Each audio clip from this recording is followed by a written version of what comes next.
Myself in the screen. I look really wrong. So anyway, welcome to the CANZUK Movement Podcast. I'm your host Daniel, and you can follow me on Twitter at Daniel_TBCC. And we've also got co-host Laurence. Say hello. Hello. And where can they follow you? Laurence_TBCC. And then that's on Twitter, right? That is indeed. Right. Anyway, so we've got a great episode ahead. It was going to be a happy and cheerful one. However, we got to start off a little bit sad because since our last episode, unfortunately, Prince Philip, the Duke of Edinburgh, has tragically passed away. So we're going to do a nice little tribute to him. It's important to note that whilst he is, of course, royalty and the Queen's husband, he was also a World War II veteran and deserves our respect. So, Laurence, would you like to do your little tribute? Yes, absolutely. So, yeah, sadly, obviously, on the 9th of April, sadly, Prince Philip did lose his life at the age of 99. So I've got some interesting facts about Prince Philip. Now, I didn't realise this, but Prince Philip was actually not born on his birthday. So, What? No, it's weird. I didn't understand this at all. So Prince Philip was born at the summer retreat of the Greek royal family. Sorry, he wasn't born on it. No. Stop talking about the location. I want to know what you mean by he was not born on his birthday. So basically, when he was born, they had a different calendar. So the date he was born in the country he was born, his birth date didn't exist then. So the difference between it means that his home country, he's actually born on May the 28th, not on June the 10th when his actual birthday is. Okay, yeah. So that's how crazy it is. I didn't realise that was, but yeah. So I don't get it, but. Yeah. No, interesting. So Prince Philip and Queen Elizabeth first met when she was just 13 years old. Mm-hmm. So they met when they were quite young. Prince Philip was only the 4th Duke of Edinburgh in history.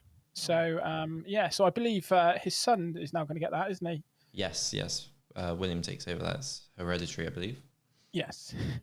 And then Prince Philip was actually the first member of the British royal family ever to be interviewed on television. And I don't know if you watched The Crown and that, or if you're old enough to remember the interview, you know what it was like. And Prince Philip was one of the youngest lieutenants in the history of the Navy as well. So that's interesting. But not only that's interesting facts, but also you've got to love him for some of the things he said and some of the controversial things that he said. So some of those were, for example, when the Queen and himself visited the British Embassy in 2002 in Berlin, his comments were, "It's a vast waste of space."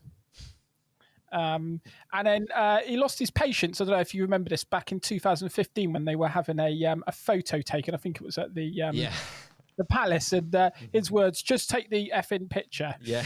Only he can get away with that, really, can't he? Just cut straight to the chase. Yeah, and then this one I thought, I mean, again, only he can get away with it.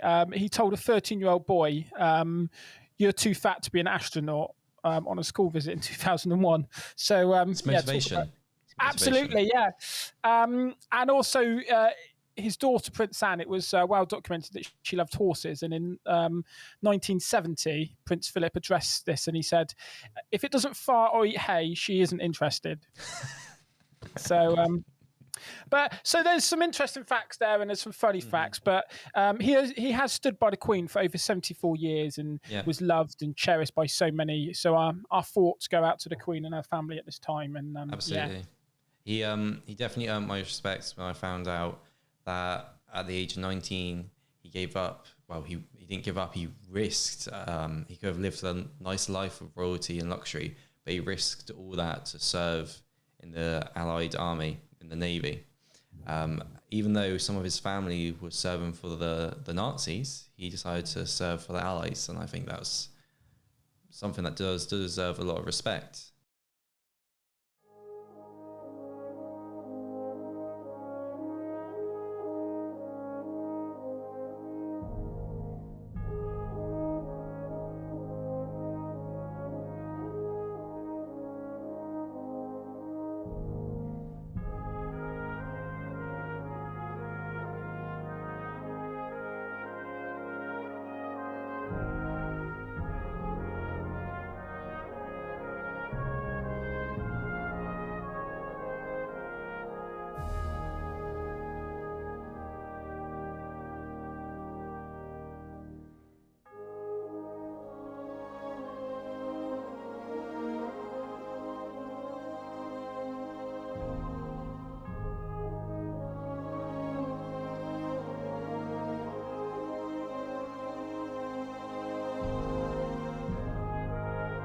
It is with the greatest pleasure that the King and Queen announce the betrothal of their dearly beloved daughter, the Princess Elizabeth, to Lieutenant Philip Mountbatten, Royal Navy. Into the dull November morning, two greys draw the Irish stagecoach. I, Philip. I, Philip. Take thee, Elizabeth Alexandra Mary. Take thee, Elizabeth Alexandra Mary. To my wedded wife. To my wedded wife. Again and again the people called for Elizabeth and Philip. Again and again they joyfully responded. Faith and truth I will bear unto you, to live and die against all manner of folk, so help me God.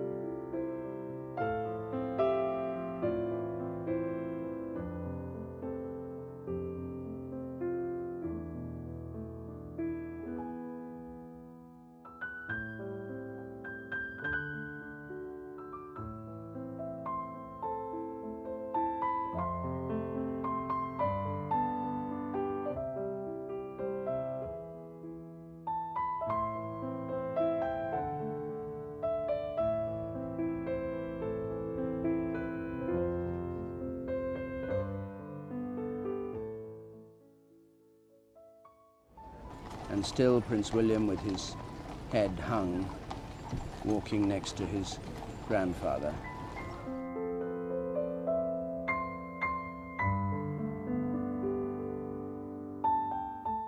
He is someone who doesn't take easily to compliments, but he has quite simply been my strength and stay all these years.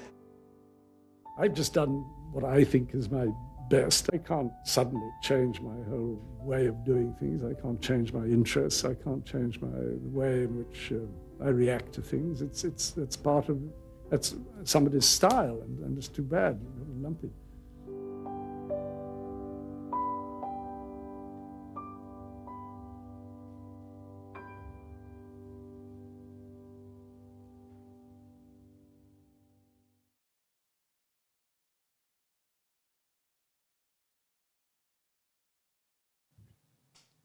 Do you think I look like royalty?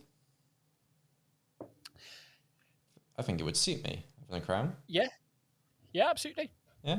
Yeah, you could be the the new princess of the family. What? Sorry, prince. I meant the prince. What did you say? Anyway, moving swiftly on. You bet we're moving swiftly on. We're moving swiftly straight on to our next guest. Welcome. Our guest today is a QC, a mother of four, a Canadian MP, and the former Minister of National Revenue for the Canadian government, Kerry-Lynne Findlay. Welcome. Thank you so much. I'm so pleased to be here. Well, it's good to have you. Oh, you stole the words right out of my mouth. So we'll get cracking with the most prominent question, which is, what is your views on CANZ UK, and do you support it? If so, why? I do support it. In fact, my leader, I'm a conservative here in Canada, and my leader has made me the lead on the CANZUK file, which tells you right away that we believe in it as a caucus group, and therefore a lead is needed on the subject because we see it as a part of our forward-looking portfolio and our vision for the future. Here in Canada, we have as our major trading partner, the biggest trading partner with us is the United States, which probably is no surprise because, as I mentioned, where I live is got 2 border crossings and we're so close. But having said that, we also have as our major trading partners already, the United Kingdom, Australia, New Zealand. We have so many ties with those 3 countries. People-to-people ties is always the best one, and we've been allies for a very long time. We fought together. We've played together. We've done all of that. We visit each other's countries. We like each other. That's a great start. We're all very, we're all very vibrant, multicultural societies today. And a lot of those people-to-people ties go back a long way historically, but also are with people who are newer to our countries, and they have ties as well. So we have that. The economic ties are kind of obvious. We also all come as part of the greater Commonwealth, which is over 50 countries, but we come from and understand a common British parliamentary and legal system. You mentioned I'm a Queen's Counsel, so I'm a lawyer, and the law that I've learned comes from the British tradition. I'm in a parliament that practices the Westminster traditions. We have our own little tweaks here and there, of course, that make us a little unique, but there is a commonality there that we feel we can build on. But this isn't just about trade, and some people think CANZUK's all about, another trade deal, and there's lots of trade deals, and right now, Canada and the UK are trying to finalize a post-Brexit trade deal. In fact, I was on a Zoom call with the UK Trade Minister the other day. But it isn't just about that. One of the exciting ideas is labor and credentials mobility, where particularly young people could live in one of the other countries and work there for an expanded time. Right now, there's a youth mobility scheme visa between Canada and the UK, for instance, but you have to be under 30 and it's only for 2 years. And we see that as something that could be expanded to all 4 countries and make it a bit higher age and make it for longer. Also, there's a working holiday visa with Canada, Australia, and New Zealand, and that's under 35, renewable up to 3 years. So we could bring all this together and make it more accessible. And I think a lot of young people would love that. Some people say we should model it on the Trans-Tasman travel arrangement that Australia and New Zealand have. It's a model we should certainly look at. And it does weed out some people you might not want traveling freely in your country. That's true. But basically, the idea is to increase that mobility. Along with that is credentials mobility.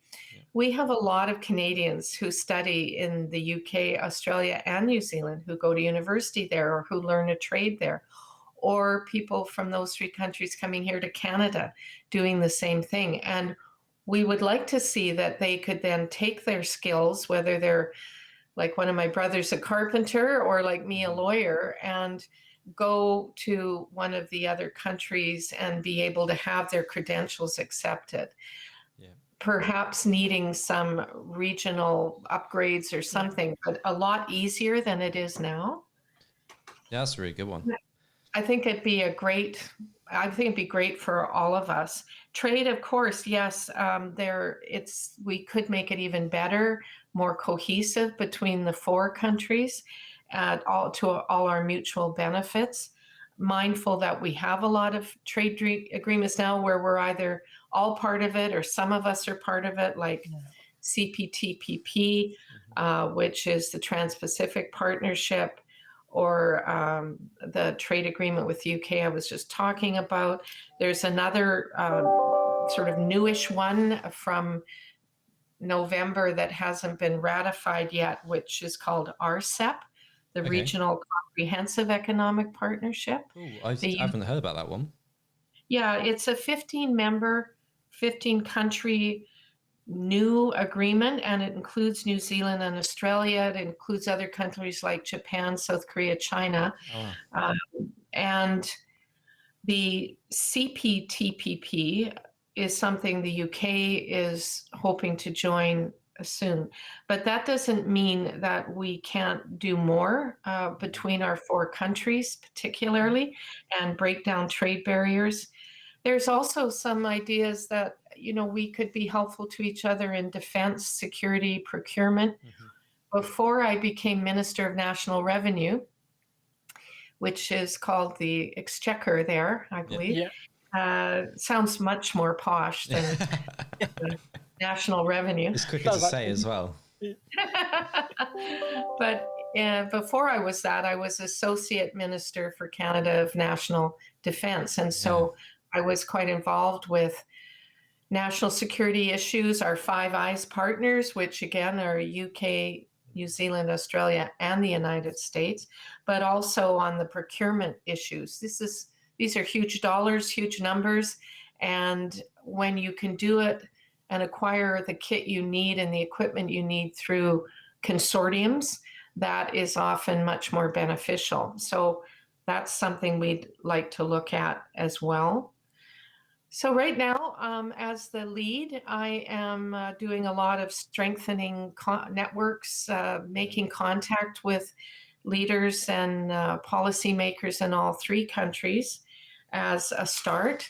I've also held what we call a caucus advisory committee meeting within my own caucus to gauge support and who wants to actually roll up their sleeves with me and help me on fleshing out policies that we can discuss amongst us and come up with recommendations. The talking's the easier part. Yeah. Always. We have it nice. We don't have to worry about the fine details. Yes, the talking's good, but it's the beginning. It's not the middle. Often it's the end as well, but in the middle, there's a lot of, you have to really dig down and see, too, in the different countries, if the different regions are, in some places, something's going to be more popular maybe in Canada than it would be in New Zealand, or in the UK than it would be here. So we need to understand, when you set priorities for policy making, you need to understand where we should start, not just that we should start. That makes sense. Yeah, it does. I thought one of the interesting ones you mentioned is about the Labour one, where so essentially you would be able to get a visa easier for like temporary work. So you could, when people take gap years, sometimes they want to take gap year and they want to work a bit of it. So essentially you could get a little bit, you could get an easier visa to travel to one of these countries as part of the CANZUK UK and do a little bit of work. What we call it gap years here too, but a gap year might be a gap 3 years. Or, something that also for those who've already have their skills or have their education, being able to set up shop, a Canadian set up shop in the UK, for instance, and have the training they've already received understood and accepted, not start back from scratch. I'm sure all of our 4 countries have people here who are underutilized because they've come from another country, including one of these 4, with credentials, but they can't get them accepted. So they're doing much more menial jobs that pay less, jobs that are less fulfilling, because the prospect of starting all over again from the very beginning, it's tough. And it's one thing to embark on, say, a 4 or 5 year course of study when you're 20. It's another if you're 40 and you've got kids now. It's not as simple. No. And I forgot what I was going to say. I was going to say something on that then. First, Dan? Yeah, I know, right? I remember now. Well, what I was going to say was, I think it's important to note that our standards are pretty much similar as well. So when you're saying about when you're qualified for something, being able to just jump over to the country and be able to actively take role in what you're qualified in should be relatively simple, but it's not. Yeah, exactly. That's why we think it can work. This doesn't mean that we wouldn't maybe in the future want to talk about expanding this to more countries, but you have to start somewhere. And as I said to some people who've suggested that to me, I've said, well, that's great, but we haven't even started in these 4 yet. So the idea here, and this has been percolating for many years, is that these 4 countries, with their commonality of understanding the rule of law, of language, of standards, which is very important, we shouldn't have to start all over again. We should be able to look and see, all right, a medical degree from a university, an accredited university in the UK, clearly is of the same, perhaps even better standard than Canada. Yeah. And the reverse is true. We have similar educational systems. And as I said, that doesn't mean you couldn't slightly, tweak it or upgrade it to make it really fit in the region you're in, but not start all over again. That just makes it next to impossible. And even when you're young, if you're 25, you don't want to redo even 2 or 3 years that you've already put in, right? That's besides, who can afford that, for one thing. So, and we think that's very possible with these 4 countries. We think the standards are similar enough. The programs and curriculums would be similar enough that we could see a way to being able to accept each other's credentials with just a bit of regional adaptation, let's call it, and then go forward and allow people more freely to work and live in these countries. I think it would be really exciting, actually. This is going to put you on a bit of a spot because it's really recent. But with New Zealand potentially withdrawing from the Five Eyes and wanting to strengthen ties with China, could that hinder CANZUK at all? Well, I heard that they might, and then I heard they weren't, and then I heard it was fake news, and then I heard it was real news. So I'm not. It's a bit all over the place. Where that's all at. I think it would be very unfortunate if anyone dropped away from the Five Eyes partnership. I think it's worked. Yeah. I know I got a close look at it when I was Associate Minister of Defense, and we were clearly working well together, sharing intelligence, sharing personnel, co-training, and taking training in each other's countries, which is most helpful. Yeah, because the UK does snow training quite often in Canada, don't they? So I just don't see that it would be a benefit to pull away. If a country did that, that doesn't mean we couldn't go forward with something like this, because this isn't strictly a Five Eyes thing. It isn't including the United States. I would like to think the United States might actually support something like this, albeit that they wouldn't necessarily be a part of it. But any strengthening of ties by like-minded countries has to be a good thing for the planet. Yeah. With respect to China, we all have some concerns about how China is positioning itself right now.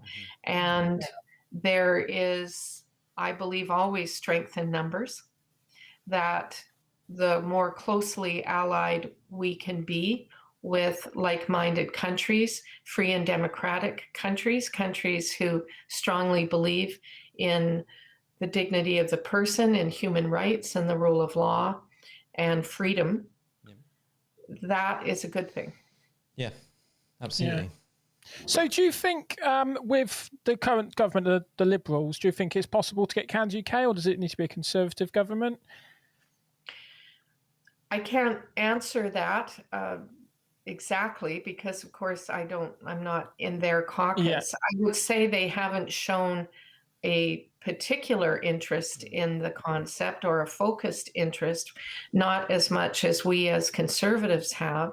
We would definitely make it a part of how we would see governing as a future government. And also we want to do more to let people know about it, to build momentum, to understand it. Now, in the UK, there's an interparliamentary friendship group, and there is one in Australia.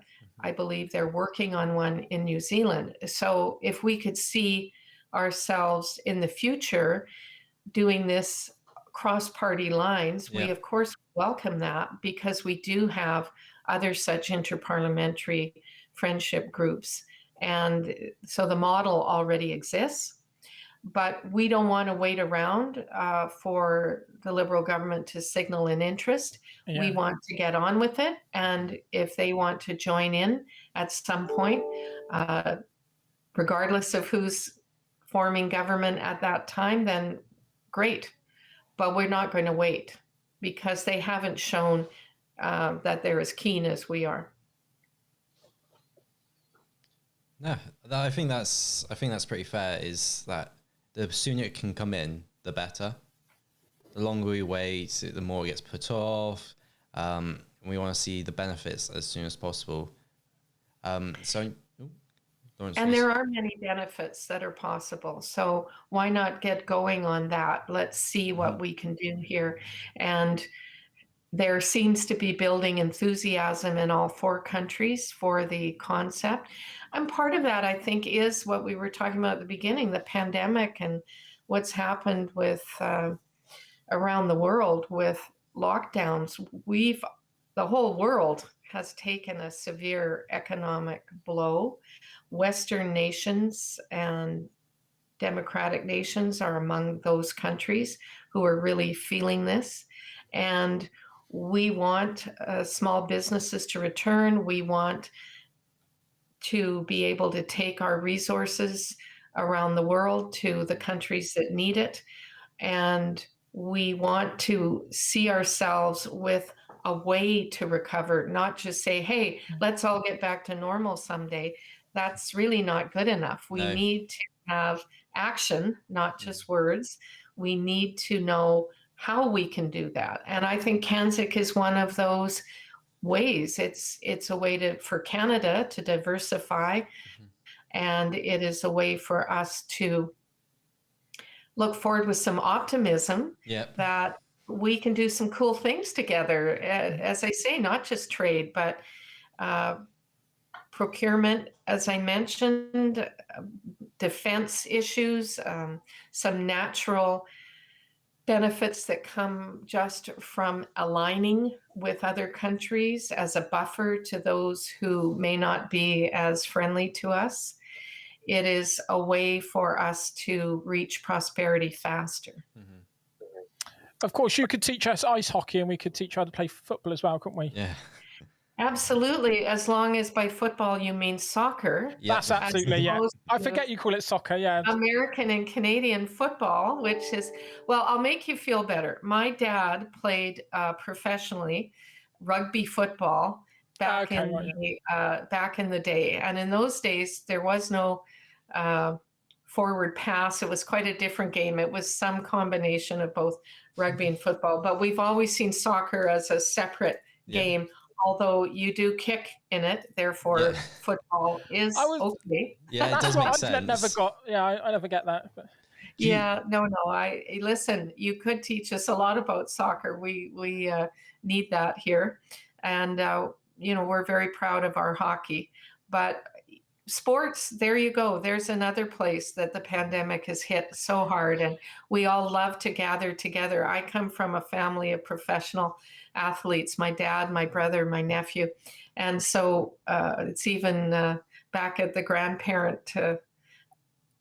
We have a grandparent in our family who was capped 3 times for Scotland playing football. Wow. So anyway, my point is that this is one of the places we love to get together. Yeah. We need to get back to where we're enjoying each other's company again. Part of that is getting our economies back on track. And to do that, we need to get through this pandemic crisis with a roadmap and with markers so that people can say, okay, when we get there, then we can open this up. We can open that up. Right now where I live, we can't go inside a restaurant. No, same here. But you can maybe meet up on a patio. Yep. But then it's only supposed to be people in your bubble. And if you're outside, it has to be less than 10 people, this sort of thing. Well, it's not the same, right? No, I think we've gone past the bubble now. You can meet up to 6 people from different households on your patio, I think. I mean, it changes all the time. I forget. Yeah, I've just had my second birthday in lockdown. You see, so for my birthday, I was actually able to go to some shops on my birthday, so that was about exciting as it gets, really. Well, I hope you took people with you to buy the gifts for your birthday for you. Yes, absolutely. My wife, yeah. Actually. That's good. That's very good. So obviously we've just left the EU. As someone who's taken the lead role for this, how do you think you can prevent it from becoming another European Union situation? Well, I think that we do not have in mind the size of the bureaucracy that is attached to the EU, or the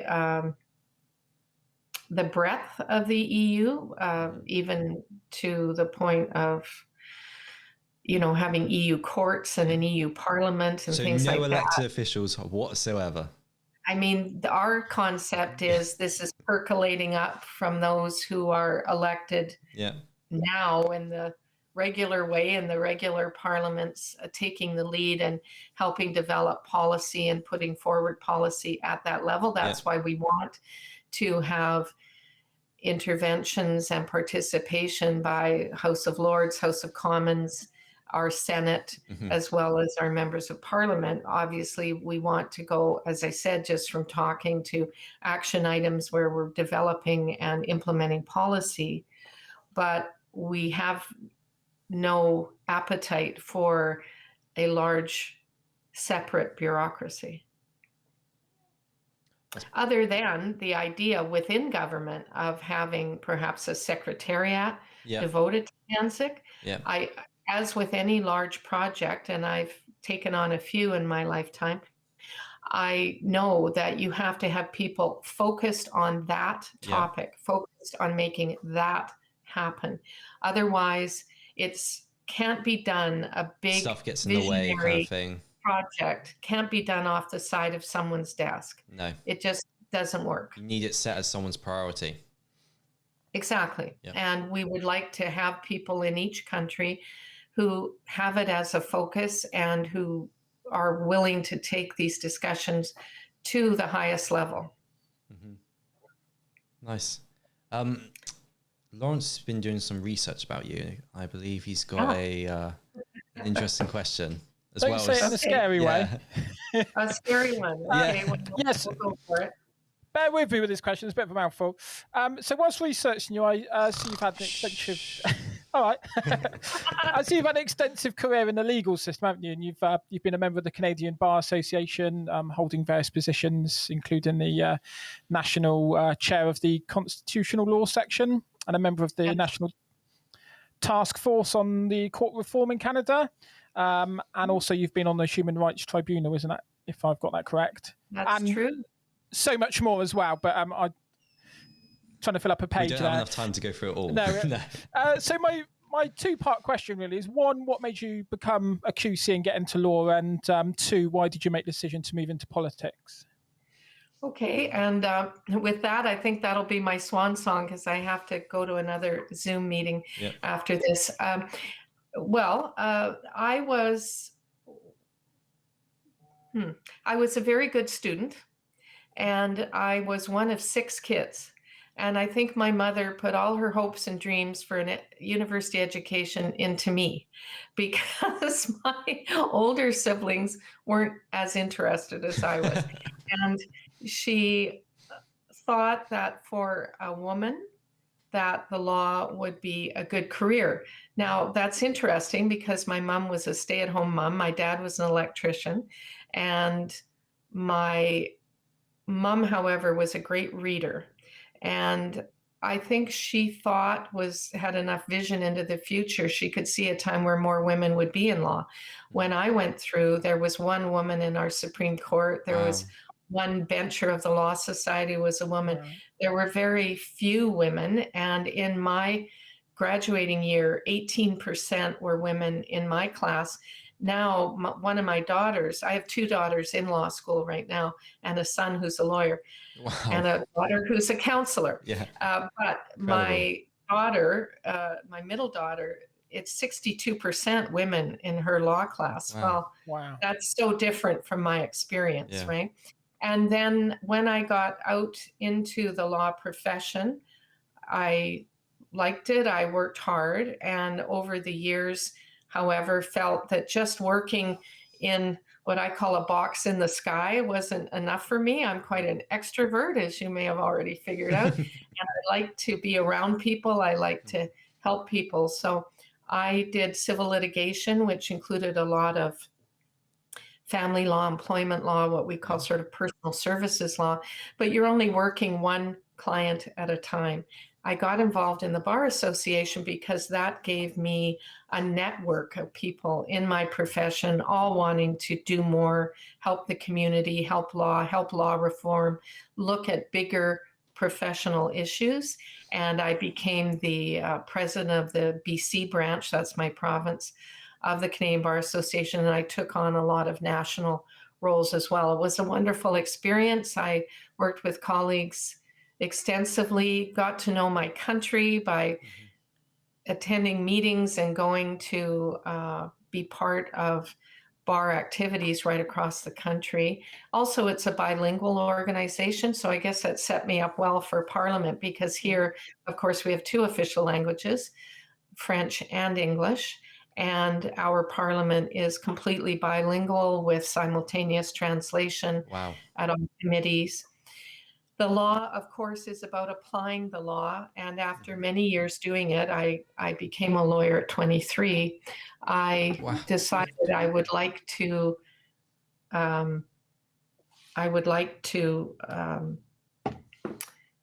on the other side of it, creating law, creating the policy, seeing legislation, as they say, seeing how the sausage is made. But the fact is that it is really another application of the law, which I felt very comfortable with because I've done a lot of trial work. I'm used to debating, talking on my feet, and I'm used to having principled discussions and working on sometimes tough, multi-layered subjects to get the job done. But as I said at the outset, I prefer to actually see outcomes. I love the talking, I love the networking, but then I like to move it to the next level as well. It's the interactions. Yeah, with that, I'm afraid I'm going to have to leave you today. Oh, thank you very much. Thank you for your time. Where's the best place for people to follow what you're doing? Enjoy it. I'm on Facebook, Twitter, Instagram. Oh, good, because I prepared a Twitter graphic. Out there somewhere. Hey, you got it right. You got it right time that time. There you are. That was well done. That was very well done. Have a wonderful day, and thank you for inviting me. Thank you very much for coming on. Bye now. Bye. Bye. Bye.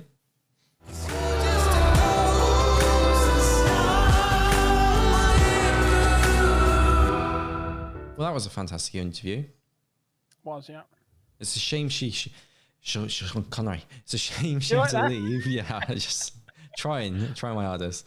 It's a shame she had to leave because we did have such a great conversation, and obviously she's the lead role inside the Canadian Conservatives are trying to bring CANZUK UK to fruition. She said that she's had some chats with Liz Truss, our trade secretary, and I really, really like the idea of the visa thing where you would be able to get a visa much easier and work in the countries much easier. So essentially taking like a gap year and being able to work in the country as well as enjoy it, of course. I think that would be fantastic. There'll be skiing on the weekend. That's something I would like. We could have a podcast road trip to Canada, New Zealand, and Australia. I love the sound of that, but I do not like the sound of road trip. That sounds like it'd be a very long journey. Can we just get flights? Well, yeah. If you're paying for them, can you imagine that? Well, maybe it's not something we can do soon then. However, it is something that could be a possibility. I would really like the idea of that, of being able to go around and interview members of the public from each country and finding out what their views are. Because from our YouTube comments, we've already built up a really nice community and everyone seems really passionate about CANZUK UK. And I mean, if you just take a look at the YouTube comments at the moment, everyone is so enthusiastic. I think it's fantastic. I really think the CANZUK UK community is big, and I think everyone's really just wants to see it come to fruition. Yeah, and I think it's podcasts like this, isn't it? Not blowing our own trumpets, but it is things like this. It's going to get more. You're literally going do. It's things like this is going to get more out there. Think, what is CANZUK? I've heard of it, and sort of things like this, and getting guests on, explaining exactly what it is and what it means to them is ideal, isn't it? Yeah, but hopefully New Zealand won't try and get closer ties with China, and will stick with us, because I don't know if I can get used to saying, what would it be? CANZUK podcast? CANZUK? Okay, that's not too bad. I do like the Z in the middle, though. I like the cans. And obviously, if the other countries drop out, it'd just be UK, wouldn't it? So we've already got that. So. I would have to make all new titles as well, because it's all CANZUK Movement Podcast. We need them to stay. We need them to stay. That's so much more effort for me on my. I know it's the benefits, but everyone's heard it here first. The reason for CANZUK should go ahead is so that Dan does not have to change the graphics. Yes, because every single one I'd have to be like, delete the Z. New Zealand, why have you done this? It's just I did see the news for that. I was a little bit concerned. Obviously, at the moment in time, we should be looking at lesser ties with China, not increasing ties, and especially not leaving out a group of allies who all have pretty decent standards and decent human rights and stuff, and then trying to pally up to a country that's got going on the aggressive against India in the Himalayas, going on the aggressive against Australia within the islands and the sea. And it's got some outrageous human rights abuses, especially with their native Muslims they got there. I always forget how you pronounce it, though. It's Uyghur Muslims, but the way they're treating them is absolutely disgusting and needs to be called out. And I think the UK government's just declared it a genocide, actually, haven't they? Have they? Right. That's pretty serious. So if New Zealand wants to cozy up to them, it's bad timing. It is bad timing, absolutely. And we need to be looking at increasing the friendship amongst our countries, because we want to bring trade away from China. As we discussed in our last interview with Tony, which was fantastic, he mentioned how they're called the rare earth minerals. They're not actually rare, but that's the name for them. But they're mostly created at the moment in China. We need to look at creating that stuff over here, and we need to look at. The problem with factories is how much it costs over here. So we need to look at incentivizing businesses to be able to create factories over here and trying to help them in any way they can. But also cutting a bit of we need to be a bit tougher on the companies that are going, well, I can just use a sweatshop in China, it's all fine. But that's not okay. I don't get how that's allowed. If they use those factories here in the UK, they'll be shut down. So the fact that they can get away with it just because it's in another country and it's okay in that country seems bizarre to me. I used to work in a factory years ago, so I know what it's like working in the factory. I wasn't very good, mind you. I had various jobs. I used to work in I won't mention what it was, but my first sole job was working on the pigs and blankets line. Didn't take long before I got booted. No, how many did you? So what happened was, I explained it. I would just be scooping them up. It sounds simple, but it's not as simple as it looks. So there was somebody would put the bacon Hold on. Are you going to explain? I don't know if every country knows what pigs and blankets are. Do you want to just give a quick explanation what these delicious treats are? So pigs and blankets is basically mini little sausages. Cocktail sausages, yeah. Yeah. Cocktail sausages wrapped in bacon, delicious. So it's basically the pork wrapped in bacon, which is pigs and blankets, isn't it? So anyway, my job was somebody would put the bacon on, and then somebody would put the sausage on, and then my job was to roll it, and then the next person behind me would pick it up and put it in. Now, it sounds easy, but trust me, on the conveyor belt, when things are moving, I would do it. I wouldn't quite roll it properly, so I would then slowly move backwards. Everyone behind me would have to move backwards. The conveyor belt then has to stop whilst they untangle everything that I've done. Yeah. So anyway, then I get moved on to the boxing department, where it sounds simple. All I have to do is take the boxes off the conveyor belt, put them in a crate, put them in a freezer, bang. Yeah. after a couple of days, couple of weeks of doing that, and the conveyor belt kept getting blocked up because it wasn't quick enough. Eventually I got moved on to my sole job there was this machine with the stuffing, sage onion stuffing. Yeah. And the machine was slightly out of line. So my whole job all day was just doing this. Every time I came through. And guess what? The machine still got stuck. So in the end, it was time for me to go. So literal job was just to push the stuffing along. Yeah, because I was used to everything else. Wow. Yeah. And I still managed to get still couldn't do it. Yeah, so that just shows. So factory work is not for everybody. That's what I'm saying. But there is one thing I just want to quickly go back to. Yeah. It's manual rolled, the pigs and blankets. Yes. It was back then. Now I'm sure they've got machinery, but yeah. Really? Wow. Yeah. How long ago was that? Now you're talking. I mean, I was talking beforehand, but... Yeah. So what was I? 16 when I did it. Now 16 years ago. Really? Yeah. See, I would have thought it would have been automatic rolled. Yeah, no, not back then. Wow. But probably people like me have caused it to be automatic because... I mean, this is probably really boring for other people, but for me, this was fascinating. That's blown my mind. I really thought they would be automatic rolled. I can't believe. So you literally... How many people must even be employed? Because you're literally there. What, you pick up one sausage, roll one sausage round. So you have about 6 people on each side, and then it comes down. There's like 2 conveyor belts, and then obviously somebody puts the bacon on, somebody puts sausage on, and then you just rolls do one at a time. Crazy. Yeah, well, it's quick. It is quick, and I'm not that quick. You know. You end up throwing them around. It was almost like DJing because you always had to roll. You had to get the hat. I just didn't get it, and some of them worked fine. But what would happen is that the bacon just wouldn't go round it tight enough, so some would end up with pigs and blankets, which basically wasn't rolled. So. Oh wow! What a nightmare! What an absolute nightmare! Would you It was a nightmare. Yeah.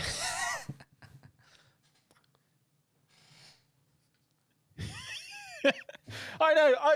I got him laughing now. Now, I'll tell you one thing, though. One thing I was disappointed with. Now, I know she had to rush off, but I did not get to ask my question about Marmite. I'm going to ask every single person. No, you didn't. No.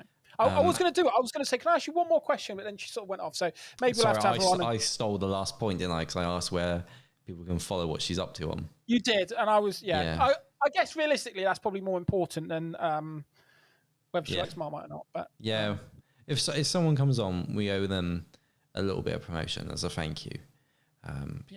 It really does. It does really help us when we get such fantastic guests come on. We've only done 2 episodes, and we've had 2 brilliant guests who've really been helpful. They've really enjoyed the conversation, I thought, as well. Yeah. I just think you're going to have those people who are going to be disappointed who solely come on to watch this to find out those sort of Marmite-related answers. So I do apologise to anybody who has come on just to find that out. I bet you wish we were called Marmite Movement Podcast. That's not a bad idea. If CANZUK UK doesn't work out, we could have a new movement, couldn't we? We could change. Yeah.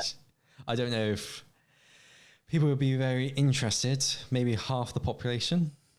Yeah, but I think we should certainly do some sort of research into how many people do like Marmite and don't. Because you don't like Marmite, do you? No, and I do. So that's 50% of our survey says that they do like it. There we go, bang. 50% of our survey. Yeah. You've surveyed one person and yourself. Actually, there's more people because Tony didn't like it either. Yeah, but he's not in the... Is he? He's not in the size of the pot that we're taking the people out of. It's just us 2. Well, we've asked you've asked 2 other people other than yourself, and you've had 2 no's. So on that note, we're going to end the episode of you failing.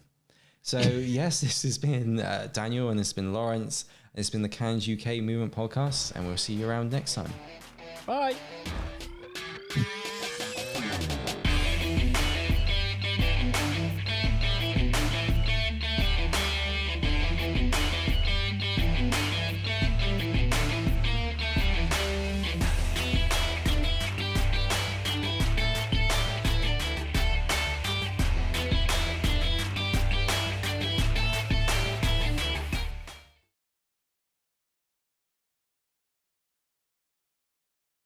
Absolutely.